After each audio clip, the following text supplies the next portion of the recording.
Vehicle stand ആവർത്തിക്കുകയാണ്. അപ്പൊ നമ്മൾ എന്താണ് കൂടുതലൊരു വിഷയം എടുത്തത് ഇതിന്?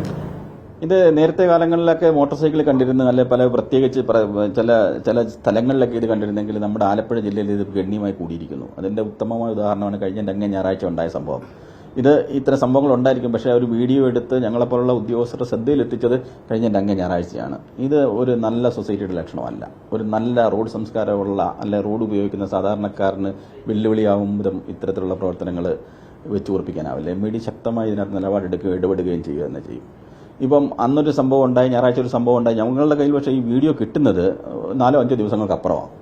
ഇൻസ്റ്റന്റായിട്ട് തന്നെ വാഹനം ഞങ്ങൾ എടുക്കുകയും പക്ഷേ അതിനകത്ത് നമ്മൾ പിടിച്ചപ്പോൾ നമ്മൾ കണ്ട ഒരു കാഴ്ച വളരെ ചെറിയ പ്രായത്തിലുള്ള കുട്ടികളാണ്, 20-21 വയസ്സുള്ള കുട്ടികളായതുകൊണ്ട് ഞങ്ങൾ തൽക്കാലം അവരൊരു ട്രെയിനിങ്ങിന് വിടാമെന്നും അങ്ങനെ ഒരു മെഡിക്കൽ കോളേജിൽ ഒരു പാലിയേറ്റീവ് കെയറിൽ അവർക്ക് ഒരു 4 ദിവസത്തെ പരിപാടി, അതുപോലെ തന്നെ അതിനുശേഷം അവരെ ഗാന്ധി ഭവനിലേക്ക് അയച്ചു. അത് ചെറിയ കുട്ടികളായതുകൊണ്ട് അങ്ങനെ ചെയ്തത്. പക്ഷേ എപ്പോഴും അങ്ങനെ ഒരു ട്രെയിനിങ്ങിന് അയച്ചാൽ മതി, അല്ലെങ്കിൽ ഒരു ട്രെയിനിങ്ങിന് പോയാൽ മതി, അതുകൊണ്ട് റോഡിൽ ഇങ്ങനെ കാട്ടാം എന്നുള്ള സന്ദേശവും പുറത്തേക്ക് വിടാൻ നമുക്ക് കഴിയില്ല. ഇപ്പൊ ഇന്നലെ അങ്ങനെ ഇൻസ്റ്റന്റ് ആയിട്ട് ആ ഒരു സംഭവം നടന്ന അതേ സമയത്ത് തന്നെ എനിക്ക് മെസ്സേജ് വരുവാണ്, ഒരു ഇൻഫർമേഷൻ വരികയുണ്ടായി. ഉടൻ തന്നെ ഞാൻ കായംകുളം ജോയിന്റ് RTOയും ഇവിടുത്തെ എൻഫോഴ്സ്മെന്റ് വിഭാഗത്തെ ചുമതലപ്പെടുത്തി. അവർ ഉടൻ തന്നെ വീട്ടിൽ ചെന്നു. അപ്പോഴേ ഇവർ വാഹനം മാറ്റിക്കളഞ്ഞു. പിന്നെ അവർ പോയ സ്ഥലം കണ്ടെത്തി, അതിനകത്തുള്ള ആളുടെ നമ്പർ എടുത്തു, വിളിച്ച് അവരുടെ ലൊക്കേഷൻ നോക്കി വണ്ടി 8 മണിയോടുകൂടി ഞങ്ങൾ കസ്റ്റഡിയിലെടുത്ത് ഇപ്പം കായംകുളത്ത് സൂക്ഷിച്ചിട്ടുണ്ട്. അതിനകത്ത് നമ്മൾ കണ്ടത് 2 പേര്, പുറകിലിരിക്കുന്ന ഒരാൾ ബാക്ക് ഡോറിലേക്ക് എഴുന്നേറ്റ് നിന്നുകൊണ്ട് ഇത്തരത്തിൽ കാണിക്കുന്നു. അപ്പം തന്നെയല്ല, ഈ വണ്ടിയുടെ സൂക്ഷ്മമായിട്ട് നിരീക്ഷിച്ച് നമ്മൾ ഈ വണ്ടിയുടെ മൂവ്മെന്റിൽ ടേൺ ചെയ്തു പോകുന്നുണ്ട്. എതിരെ വരുന്ന വാഹനത്തിലേക്ക് കാർ അടുക്കുന്നത് നിങ്ങൾക്ക് കാണാൻ കഴിയും. അതിനർത്ഥം അത്ര നല്ലൊരു രീതിയിലുള്ള ഡ്രൈവിംഗ് അല്ല അത്. ഒന്നുകിൽ അദ്ദേഹം ഇൻടോക്സിക്കേറ്റഡോ അങ്ങനെയെങ്കിലും ആയിരിക്കണം, അല്ലെങ്കിൽ അദ്ദേഹം നല്ല രീതിയിൽ ഡ്രൈവ് ചെയ്യുന്ന ഒരാളല്ല. പിന്നെ ഒരാൾ ഡ്രൈവ് ചെയ്യുന്ന സമയത്ത് അയാളുടെ ഉത്തരവാദിത്തം പുറകിലിരുന്ന ആൾ ഇത്തരം അഭ്യാസങ്ങൾ കാണിച്ചാൽ അതെനിക്കറിയത്തില്ല, എനിക്ക് പരിചയമില്ല എന്നൊക്കെ വാചകങ്ങൾ കഴിഞ്ഞ ദിവസം ME-മാരോട് പറയുകയുണ്ടായി. അങ്ങനെ ഉത്തരവാദിത്തം ഒഴിയാനൊന്നും കഴിയില്ല. ഡ്രൈവർക്കാണ് അതിന്റെ പൂർണ്ണ ഉത്തരവാദിത്തം. ആ വാഹനത്തിൽ നിന്ന് എന്തെങ്കിലും പുറത്തോട്ട് തള്ളി നീക്കുകയോ ഇത്തരത്തിലുള്ള അപകടകരമാവിധം ആരെങ്കിലും പെരുമാറുകയോ ഒക്കെ ചെയ്ത് അതിന്റെ ഫുൾ റെസ്പോൺസിബിലിറ്റി എടുക്കേണ്ട ആൾ ഡ്രൈവർ തന്നെയാണ്. ഡ്രൈവർക്കെതിരെ നിലപാട് കർശനമായിട്ടുണ്ടാവും.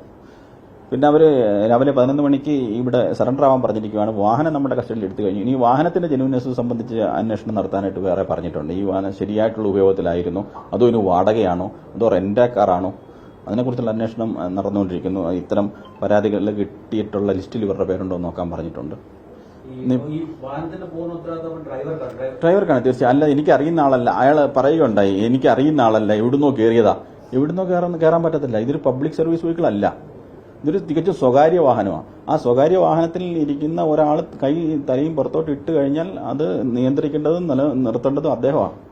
ഇത് മാനസിക വെല്ലുവിളി നേരിടുന്ന ആൾക്കാരൊന്നും ആയിരുന്നില്ല. തന്നെയല്ല, അവർ കാണിക്കുന്ന കാട്ടായവും ചേഷ്ടയും ഒന്നും ചെറുതല്ല.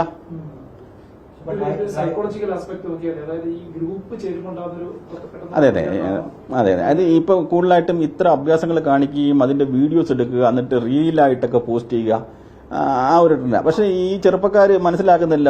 വളരെ വലിയ അക്ഷരത്തിൽ ഇതിന്റെ രജിസ്ട്രേഷൻ നമ്പർ എഴുതി വെച്ചിരിക്കുക. രജിസ്ട്രേഷൻ നമ്പർ നമ്മുടെ കയ്യിൽ കിട്ടിയ 3 സെക്കൻഡ് വേണ്ട നമുക്ക് അവരിലേക്ക് എത്താൻ. ഇത് പലപ്പോഴും പൊതുജനം മറന്നു പോകുന്നു. ഈ ഒരു രജിസ്ട്രേഷൻ നമ്പർ കിട്ടിയാൽ അവൻ വീട്ടിൽ ചെല്ലുന്നതിന് മുമ്പ് നമ്മൾ വീട്ടിൽ ചെല്ലും. അത്രയ്ക്ക് സംവിധാനം മാറിയിരിക്കുന്നു. നിമിഷ നേരം മതി നമ്മുടെ ആപ്പിൽ അടച്ചാൽ അവരുടെ സർവ്വ ഹിസ്റ്ററിയും വരിക. ഇതിന് മുമ്പ് ഇത്തരം കേസിൽ പെട്ടിട്ടുള്ള ആളാണോ, ഇവർക്ക് എത്ര കേസ് പെൻഡിംഗ് ഉണ്ട്, എന്താണ് ഈ വണ്ടിയുടെ ഹിസ്റ്ററി, എത്രാമത്തെ ആളുടെ കയ്യിലെ ഇപ്പോൾ വണ്ടി ഇരിക്കുന്നത്, ഈ കാര്യങ്ങളൊക്കെ നമുക്ക് അറിയാൻ 5 സെക്കൻഡ് തികച്ചു വേണ്ട.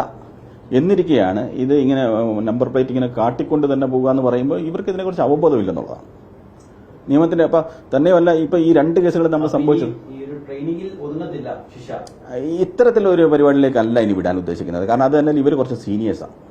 ഇത് റിപ്പീറ്റഡ് ആയിട്ട് വരുന്ന ഒരു ഒഫൻസാണ്. സെയിം സ്ഥലത്താണ് നമ്മളെ ജില്ലയിൽ ഇതേ റോഡിൽ ഒരു സംഗതി നടന്നിരിക്കുന്നു. വീണ്ടും ഒരാഴ്ചകൾക്കപ്പുറം അല്ലെങ്കിൽ 2 ആഴ്ചകൾക്കപ്പുറം വീണ്ടും ഇതേ മാനറിൽ തന്നെ ചെയ്തിരിക്കുന്നു. അപ്പം അത് ഒരിക്കലും ഭൂഷണമല്ല. അങ്ങനെ പറയാൻ പറ്റത്തില്ല. നമുക്ക് എപ്പോഴും 8 സ്ക്വാഡുകൾ ഇവിടെ സദാ ഉണ്ട്. എന്നാലും ഡ്യൂട്ടി അനുസരിച്ച് മാറുമല്ലോ. അപ്പൊ അന്ന് എനിക്ക് തോന്നുന്നു കഴിഞ്ഞ ദിവസം അവിടെ ഞായറാഴ്ച ഡ്യൂട്ടി ഈവനിങ് ആയിരുന്നു. പിന്നെ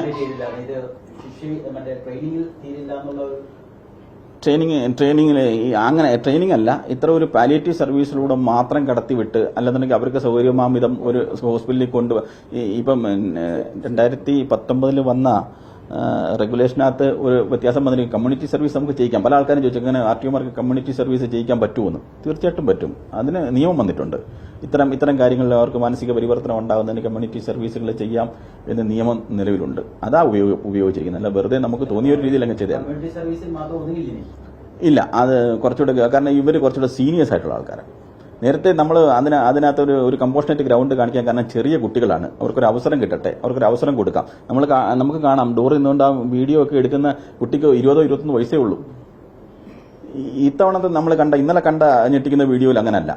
ഞെട്ടിക്കുന്ന വീഡിയോ എന്ന് ഞാൻ പറഞ്ഞാൽ അതിന്റെ ചില ശകലങ്ങളൊക്കെ നോക്കുമ്പം എതിരെ പോകുന്ന വാഹനവുമായിട്ട് വളരെ ചേർന്നാണ് പോകുന്നത്. ഒരു സിക്സാക് മൂവ്മെന്റിലാണ് ആ വണ്ടി ഇങ്ങനെ പോയിക്കൊണ്ടിരിക്കുന്നത്. വണ്ടി എവിടെയെങ്കിലും തട്ടി ഒരു അപകടത്തിൽപ്പെടുകയോ വണ്ടിയോ ഒന്ന് ഒരയുകയോ ചെയ്താൽ ഇതൊക്കെ എടുത്തു മറിയുമ്പോഴാണ് ഇതിന്റെ ആഘാതം കൂടുന്നത്. ഡ്രൈവിംഗ് ലൈസൻസ് അയാളെ സസ്പെൻഡ് ചെയ്യണം. പിന്നെ ഇപ്പം വിചാരിക്കുന്നത് IDTR വിടാണ്. IDTR എന്ന് പറഞ്ഞാൽ ഡിപ്പാർട്ട്മെന്റിന്റെ റിസർച്ച് സെന്ററാണ്, ഇടപ്പാളാണ് ഉള്ളത്. അവിടെ ഇത്തരം മേജർ പണിഷ്മെന്റിൽ പെടുന്ന ആൾക്കാർക്ക് ട്രെയിനിങ് കൊടുക്കുന്ന സെന്ററാണ് വാഹന വകുപ്പിന്റെ. അത് മൈനർ കുറ്റകൃത്യങ്ങൾ നടക്കുന്നതിന്റെ ട്രെയിനിങ് 1 ഡേയും മറ്റേത് 8 ദിവസത്തെ ട്രെയിനിങ്ങാണ്. ഇവരെ അതിലേക്ക് കടത്തി വിടണമെന്നാണ് ഞാൻ വിചാരിക്കുന്നത്. അത് അവർ വയബിൾ ആവുന്നില്ല. അങ്ങനെ പോകാൻ തയ്യാറല്ലെങ്കിൽ പിന്നെ പോലീസ് കേസ് രജിസ്റ്റർ ചെയ്യും. ഇവര് ആ കായംകുളം ആ ഭാഗത്തൊക്കെ, ഓച്ചിറ ആ ഭാഗത്തൊക്കെ ഉള്ള ആൾക്കാരാണ്. ഇത്തരത്തിൽ ചെയ്യുന്ന രണ്ടാമത്തെ കേസാണ്. പക്ഷെ ഇതിന് സമാനമായ കേസുകൾ പലതും സ്റ്റണ്ട് ചെയ്യുന്നത്, വാഹനത്തിൽ അനാവശ്യമായിട്ട് ഉപയോഗിക്കുന്നത് പിടിക്കുന്നുണ്ട്, കേസുകൾ പിടിക്കുന്നുണ്ട്. പക്ഷെ എപ്പോഴും എല്ലാ കാര്യങ്ങൾക്കും കൃത്യമായി വീഡിയോ ഒന്നും കിട്ടാതെ ചിലപ്പോൾ വിറ്റ്നസ് ചെയ്യുന്ന ഇവിടുത്തെ ഓഫീസേഴ്സ് തന്നെ ആയിരിക്കും. അപ്പൊ അതുകൊണ്ട് വലിയൊരു പ്രചരണം കിട്ടുന്നില്ല. ഇത് ഇനിയും എനിക്ക് പറയാനുള്ള അഭിപ്രായം, ഇത്തരം കാര്യങ്ങൾ ജാഗരൂകരായി പബ്ലിക് ഇരിക്കണം. ഇത്തരം കാര്യങ്ങൾ നിങ്ങളുടെ കൺമുമ്പിലോ നിങ്ങളുടെ കൺവട്ടത്തോ നിങ്ങൾക്ക് കാണാൻ പാകുന്ന രീതിയിലോ നിങ്ങൾ സേഫ് ആണെങ്കിൽ നിങ്ങൾ അതിന്റെ വീഡിയോ എടുക്കുകയും MVDക്ക് തരികയും വേണം. ഞങ്ങൾ അതിനകത്ത് ഇടപെടും.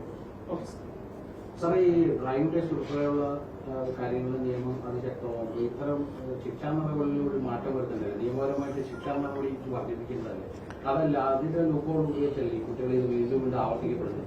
അതെ, നമ്മൾ ഓരോ കാര്യങ്ങൾ കൈകാര്യം ചെയ്യുമ്പോൾ, ഇപ്പൊ ഞാൻ പറഞ്ഞില്ല, കഴിഞ്ഞ ദിവസം ആ ചെറിയ കുട്ടികളായതുകൊണ്ടാണ് നമ്മൾ അതിനെ അങ്ങനെ നോക്കി കണ്ടത്.